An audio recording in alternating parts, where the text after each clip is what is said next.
Greetings, everyone, and welcome to this episode of Healing Courageously with your host and the hostess with the mostest, Cathy Boyd and Randy Boyd here, guys. Well, we like to have a little fun now Yeah. and then, and laugh now and then, Yeah.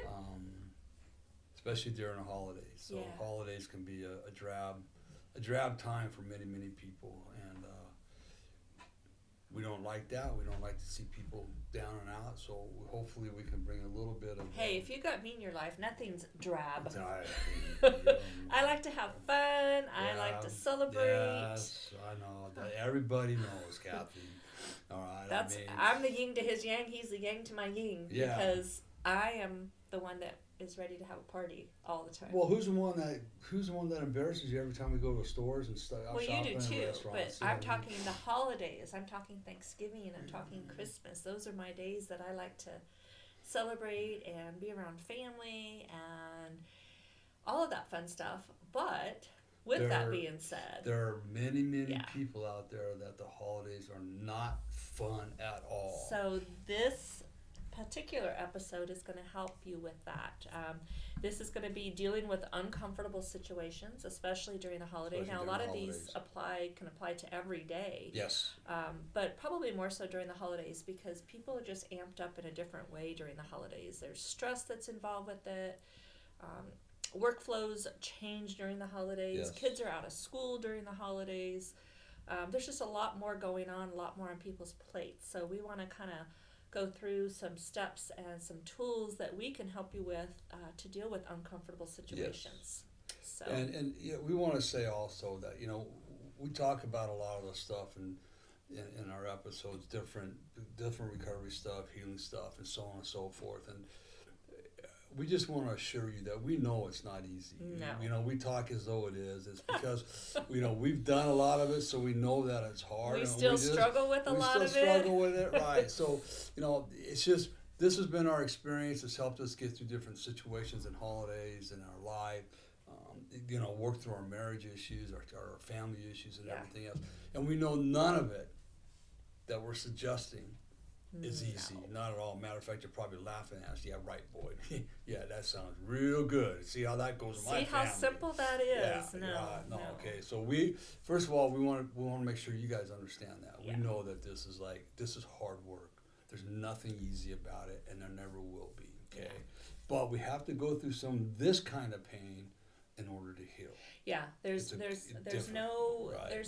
pain equals growth. When we work through and journey through, change equals growth. If you want to change, you've got to work through some of the hard stuff. Through some of the hard stuff. So let's start out with a couple things, especially around the holidays. It's very, very stressful. It can be very stressful for families. And remember, your kids are under stress sometimes too because their environment has changed a little bit. So and that's a good point. We have to remember that we exert a lot of energy, and people pick up on that energy, right? I mean, it's just our kids.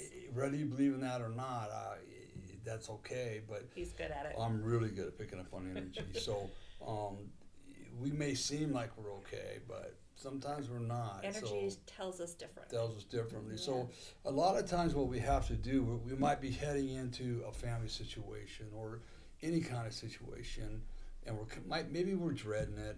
Who knows what it is? So the first thing that I would suggest is that we need to adjust our attitude. Now, here's what I want to say about that. And I learned this lesson when I was in college in one of my psychology classes. So I had a professor that she was extremely intelligent, and she taught more at a master's level than at an undergraduate level, right? And I was struggling with her. It's like, man, she goes too fast about all this different things. So I call up a classmate of mine that from high school, I believe it or not, and we talked on the phone. That was a long time ago. That was a long. Hey! You almost got me saying it. That was a long time ago. But at any rate, what she told me was this. She goes, Randy, your professor's not going to change. She's not going to change the way she teaches. So therefore, you have to adapt to her way of teaching. Right? And man, what do you mean? Okay, so we're not control. We can't control the things that people say or things that people do, right? Mm-hmm. So what I had to learn how to do was how to deal with the way how to work with the way she was teaching. It was the smartest piece of advice I've gotten, period, in school and also in life. I was going to say that's a useful tool. It's a very useful tool, because when I adjusted myself, I got straight A's in that class. And she was a tough professor, right? And so, but I'm the one that had to make the adjustment. So a lot of times it's like, oh, I don't want to go to that meeting because they're a bunch of clowns and blah, blah, blah. Well, what can you take to the meeting? Mm-hmm. What can you bring to your family that's going to make them see that you're starting to change, and you've changed in certain areas? You know, there's a quote here I want to share on this about adjusting our attitude.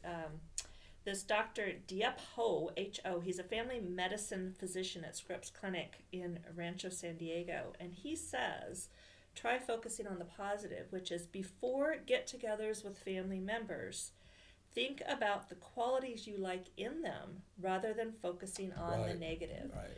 And so I think that example that you just gave, once you were able to see that the positive in that person, you adjusted your attitude, which changed how you received information in that class. Exactly. So. And, you know, playing the devil's advocate, but, you know, they got a lot of positive, but right away they attack the negative in me. How come that's where it comes down to.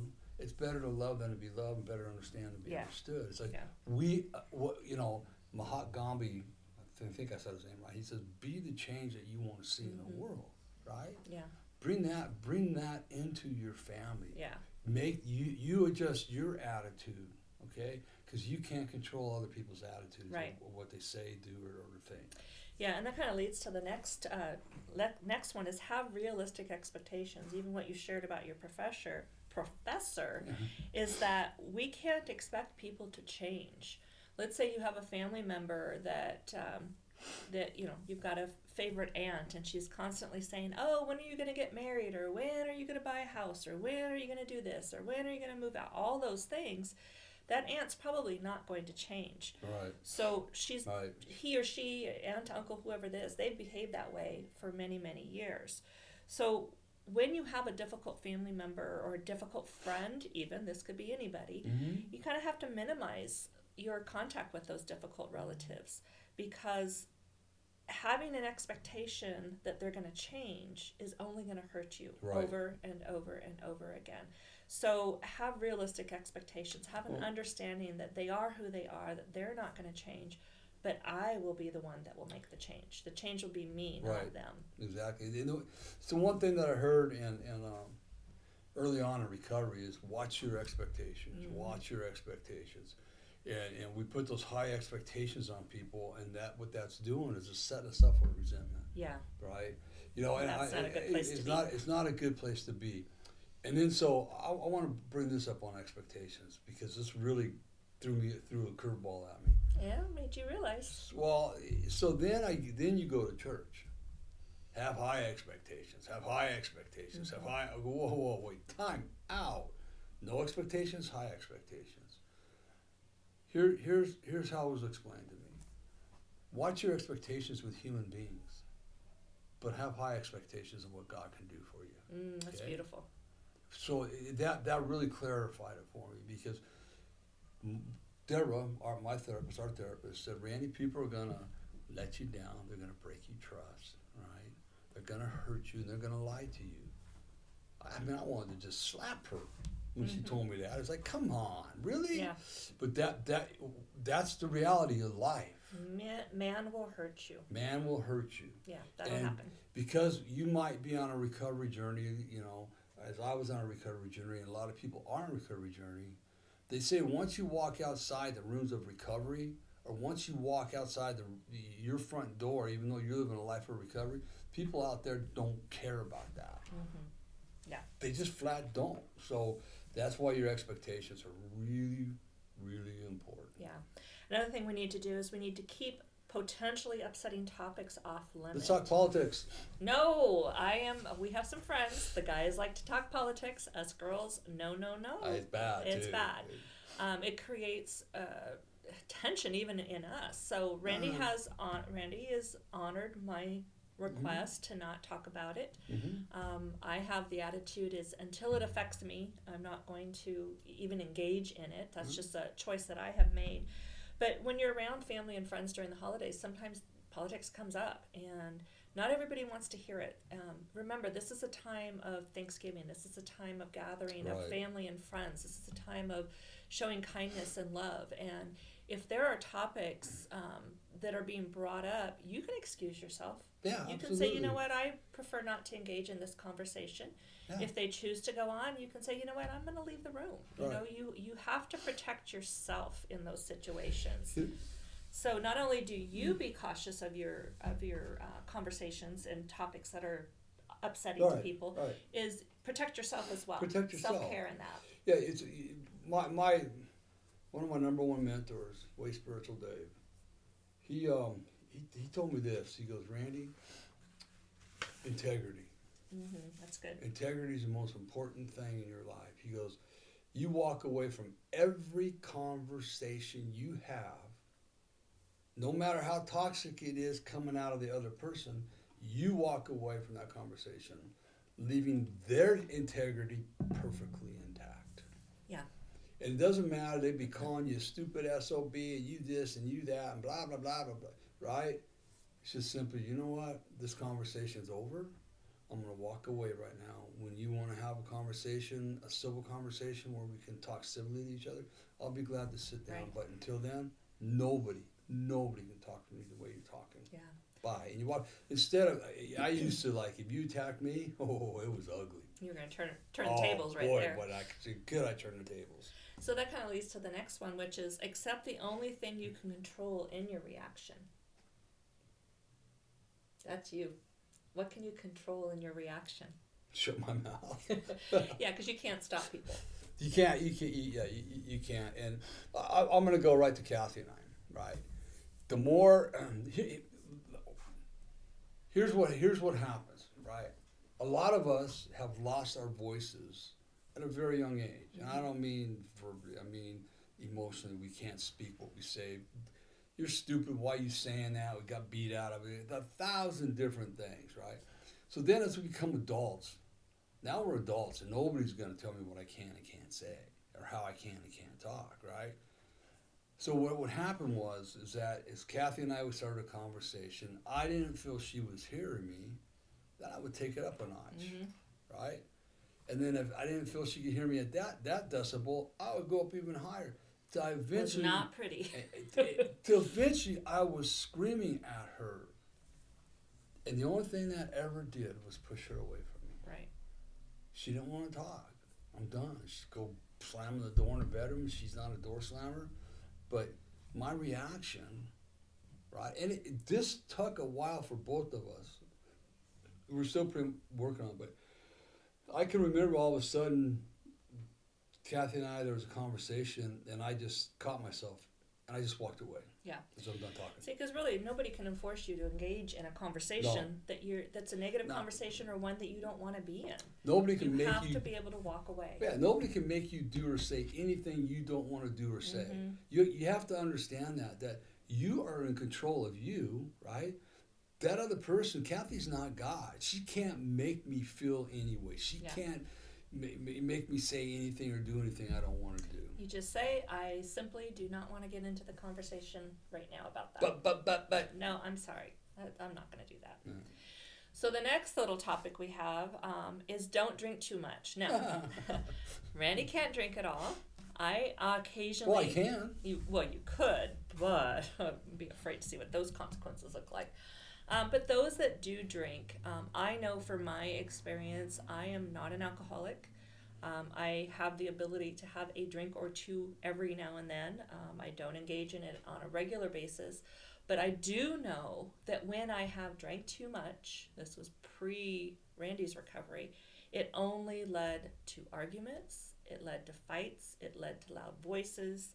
I mean, don't drink too much sounds really obvious, but when you think about the damage that it causes, we talked about not having that voice. Those are opportunities where my voice shut down because I didn't want to engage in conflict.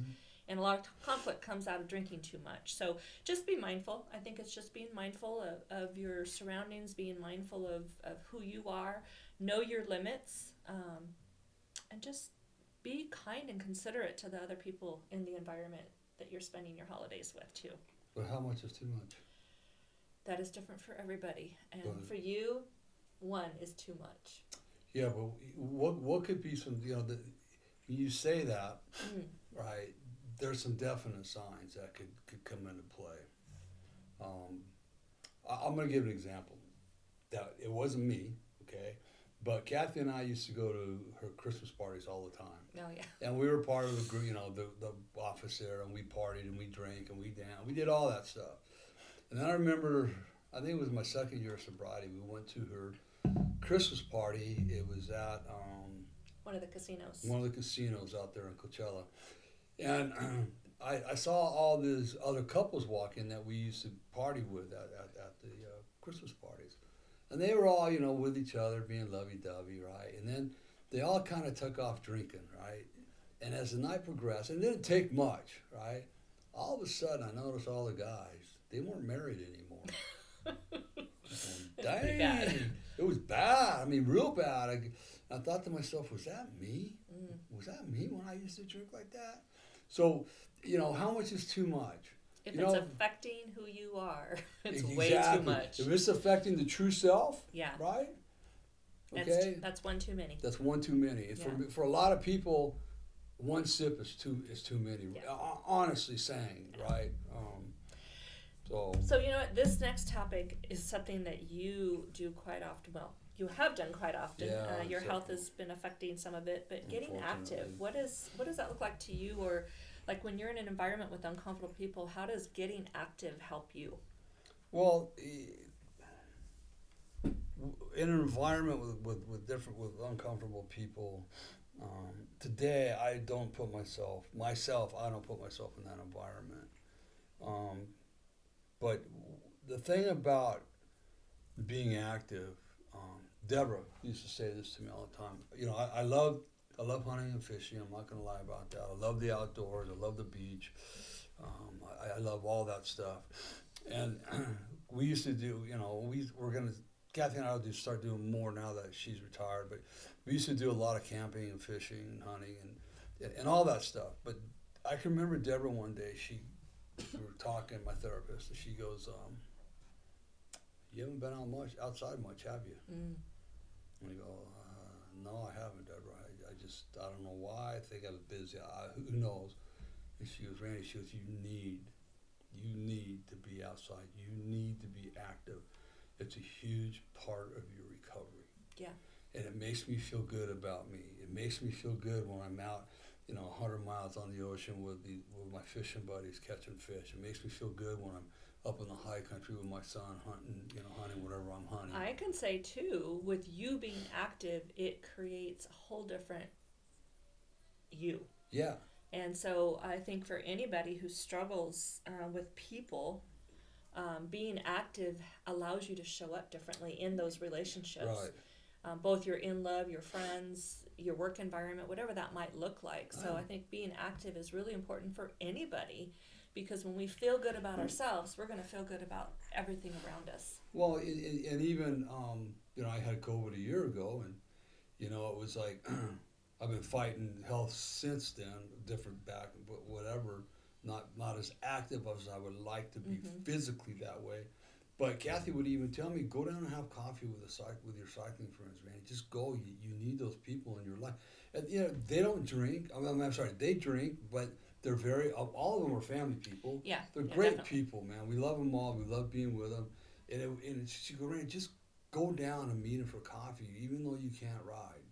And I would do that, and it would make my day a lot better. So it's important to find those friends with some common interests. I was just going to say, not only get active, but get active with people who like to do the same things right, you do. Right, exactly. Because even in those moments like you had during the COVID period, just sitting around people who are active that you're normally active with will lift you up. Yeah, exactly. I got, they have fun with me. They make me laugh. They make fun of me. It's just part of, it's all good fun. But yeah. Here's the other thing that I did, and I'm still. I wish I still was with Anthony.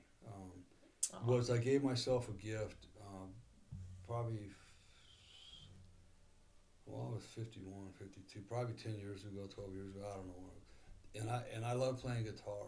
I really love the instrument, and I decided that I'm going to give myself the gift of taking lessons for Spanish guitar, and I did that for about 5 years. And it's a very intense way. It's a very intense instrument to play, especially Spanish guitar. Mm-hmm. There's a lot of work to do. So I gave myself that gift. I still got guitars here. I don't. You play beautifully. I will just say he doesn't believe in himself here, but when he plays every night before we go to bed, it's beautiful to hear. So thank you, baby. I like hearing that. I'm glad So you do. find things that you like to do, right?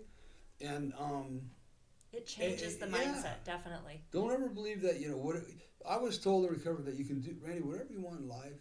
Yeah. You got. Do it. You just don't drink. I love this next topic, and this is a topic we've been practicing for the month of November. Is practice gratitude. Take time out every day and acknowledge the things that you're grateful for. It can be the littlest things like your cat, your dog, your hamster. It could be, your friends. It could be the fact that you have a job. It could be the fact that you have life. You have lungs, air in your lungs. You have health. You have a roof over your head. Oh my gosh, we can go on and on and on.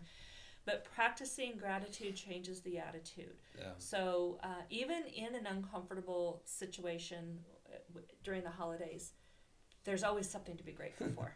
Always something to be grateful for. Be grateful that you're not the guy getting drunk and causing all the problems.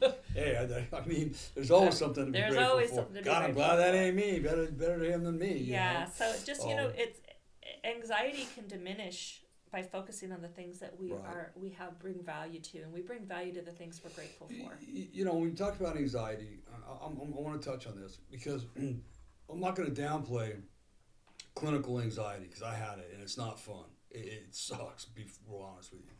But a psychiatrist that I was doing some work with, one day he came up to me with a couple different things. One of them was about anxiety. He goes, Randy, I want you to think about this. Not downplaying, there's clinical anxiety and you got it and that takes med, But he goes, ask yourself this question. What am I anxious about? Is it self-induced anxiety? Or is it the clinical part of me? Mm-hmm.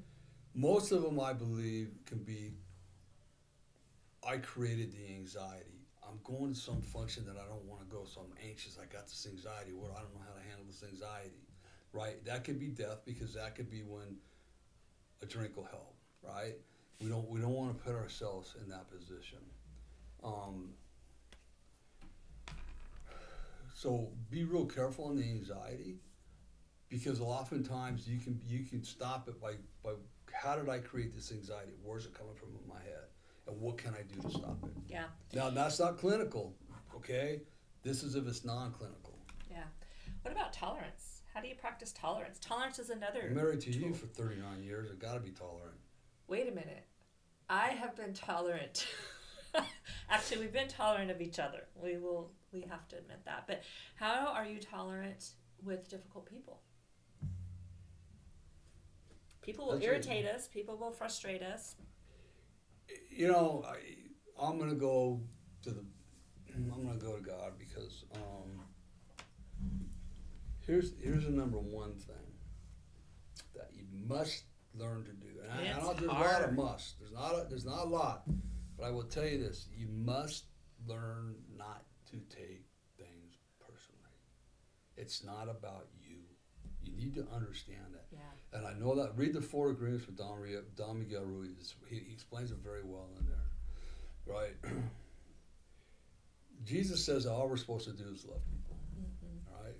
I have one guy on, I think as I talk Cathy, I won't say his name, and I worked with this guy over a year, and mostly it was on phone because he was in L.A. and so on and so forth. And he had been molested by some people in a nightclub back in the 70s.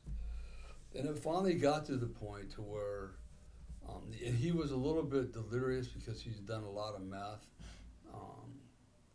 And it just, the only thing I could do is love him, knowing how broken he was and what he had gone through, right? Yeah. And it would tolerance was my tolerance was tested. And it finally came down to the point to where too many things were lining up and going in different circles and so on and so forth. So I finally had to, with a lot of love and integrity, say, you know what, you're gonna have to find somebody else because I can't help you. But Cathy even goes, what are you talking to him for?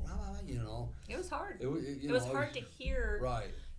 Randy's side of the conversations, right. Because I could see how it was stirring so much up right. in him. Right. So it's just, you know, it's like one day on the patio of the AA meeting I used to go to, I was talking to somebody and it just came to me, Randy, if God was standing right here with you, how would you have this conversation? How would you be speaking to this person? Right? I was a jerk for a long time. I was a flat donkey, you know, being nice about it, and being a donkey, right? I mean, I really was. I thought I was all charismatic and you know, all this and all that, and happy-go-lucky, and love and this and love that, which that was me. That honestly was. Just how you but presented it. I wasn't projecting it, right? Was... And so I wouldn't tolerate people. I would just as soon kick you to the curb. I'm done with you, man. You got your. So it's very important. Grace comes with tolerance as well. Yes, grace. Having grace and understanding, being sympathetic and compassionate to others, because we don't always know what they've gone through. We don't always know what they're experiencing. We don't know what kind of a struggle they're in. So learning tolerance and not taking things personally are key. And so during the holidays, right? Remember that you might only be interacting with that person for an hour, 2, 3, 4, 5, maybe 6 hours. It's gonna end. Yeah. And what was her life? You know, what are they going through in life? And I would do this too, because remember that everybody has an opinion, and it's not right or it's not wrong. It's an opinion, right? Mm-hmm. And you know, sometimes I would get in some heated things about different things with opinion. Not heated, but they'd be pretty heavy discussions. Escalated tones with you know, and so eventually I would have to tell myself, okay, wait a minute, what's this person really trying to tell me?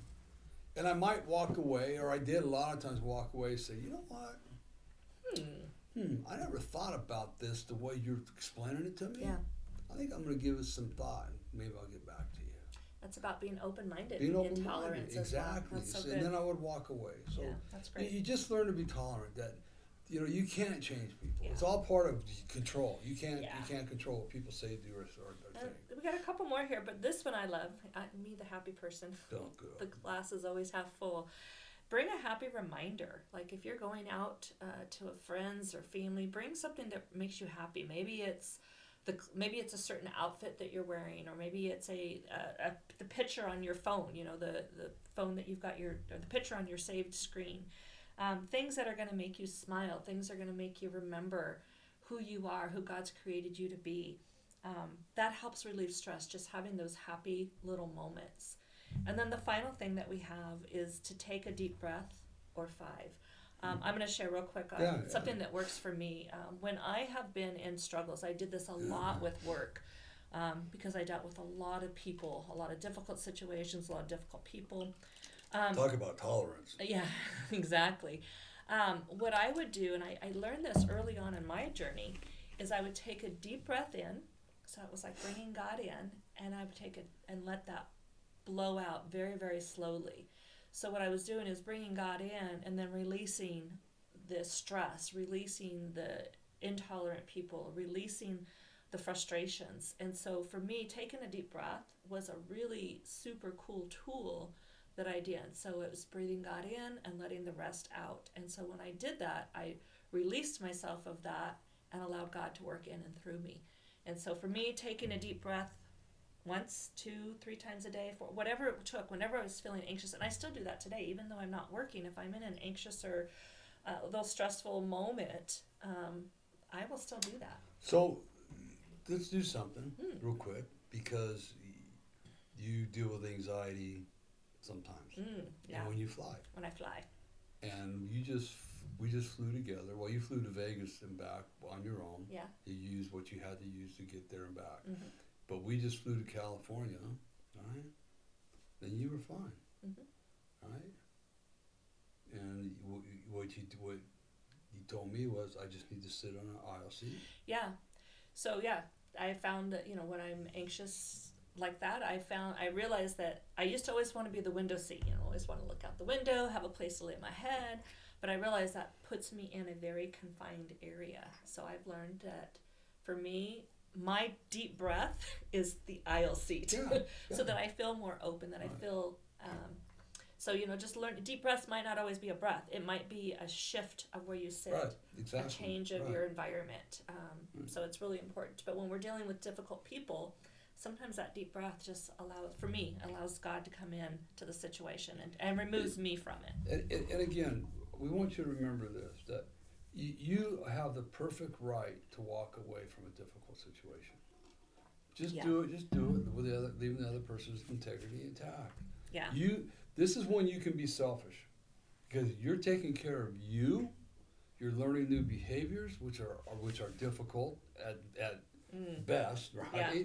Until you get them down. So you have the perfect right to take care of you in these difficult times and situations. Don't ever forget that. Don't let anybody tell you you don't.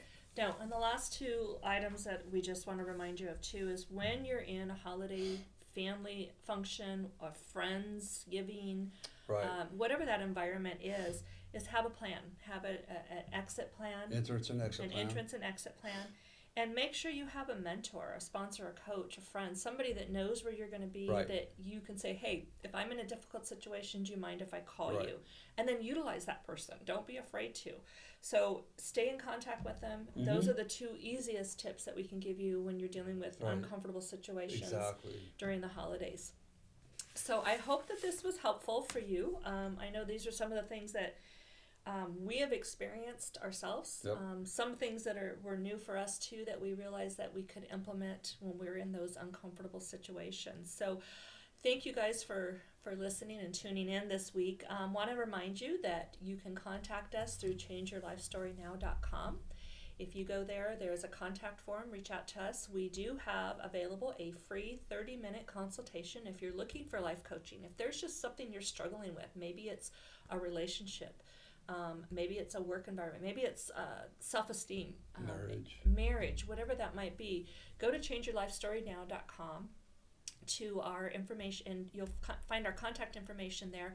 It'll send us an email. We will reach out and contact you and set up for your free 30-minute consultation. We also wanted to share that in conjunction with Change Your Life Story Now, we have our foundation, which is the Courageous Healers Foundation. We are a 501c. Well, you said it right. 501 3C. 501c. 3C. Oh my gosh, why is that so difficult? We're having fun with this today. today. Yeah, we're struggling. Anyways, we are a nonprofit foundation just keep it that way. That help men, women, children, families heal with the scars. I shouldn't say deal, because they've been dealing with it all their life. We want to heal those scars of abuse, whether it be physical, sexual, emotional, spiritual, relationships that have been affected as a result of those scars. We're here to do that. Randy has worked on that for all of his recovery journey, and God has brought him to a place where he can help others as well. On the other hand, it's like addiction. It's a family, addiction being a family disease, abuse affects the family as well. So I have learned, have obtained some tools myself on how I manage through some of that. And so we're here to help. In order for us to do that, in order to keep us at a nonprofit status, we are looking for your donations. And I know this is the time of year where finances are a little more of a struggle because of the holidays, but if you have it in your heart to make a donation, whether it's a one-time donation or a monthly donation, you can connect through changeyourlifestorynow.com to the Courageous Healers Foundation website. If finances are not for you at this time, we totally understand, but we just ask that you prayerfully keep us in your prayers, that the foundation will continue to grow, that we will continue to reach those that are in need of healing, and we just thank you for those donations. We do have a few that are donating on a monthly basis, and we are forever grateful Mm-hmm. for those donations, because it does allow us to continue to offer services at little to no cost to our clients. So we appreciate you for that. And you want to share about your book? Yeah, and then the last thing is my book, Healing the Wounded Child Within, which is a good place for anybody to start that's dealing with any kind of abuse issues. It's a book of hope and healing. But that's available in English and in Spanish. Yes. It's available in English and Si, paperback. senor. Yeah. It's available in English in paperback, Kindle, and in Audible. And it's in Spanish and paperback and Kindle. They're all available on Amazon. So That's get awesome. your books there. And those make a good Christmas gift, Yes. too. So if you know of somebody who has struggled in these areas of abuse, feel free to place your order as well. That's a great Christmas gift, and it might even be a gift for you too. If you have a family member, if you are a family member of somebody who's been abused. I know for me, the book, even though I lived it, it was so different to read it. But then it also made me realize, okay, I get it. Now it all makes sense. Because when you're living it, you're just living. You're just going. You're just, all the balls are in the air. But when I read the book, it was like, aha, I had my own aha moment. So I'd encourage family members to get it as well. Absolutely. So So, thanks for joining us on this episode. yes. We look forward to meeting up with you on their next episode of Healing Courageously. And remember this, if nobody tells you they love you today, Randy does. Cathy does. But more importantly, God does. Be blessed, everybody. Bye, everyone. Have a super, super productive week, and we love you all.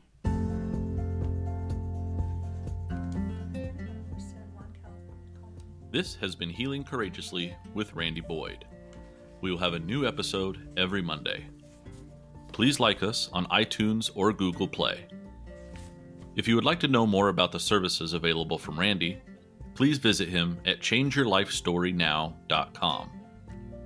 Thank you for spending time with us. We'll see you next week.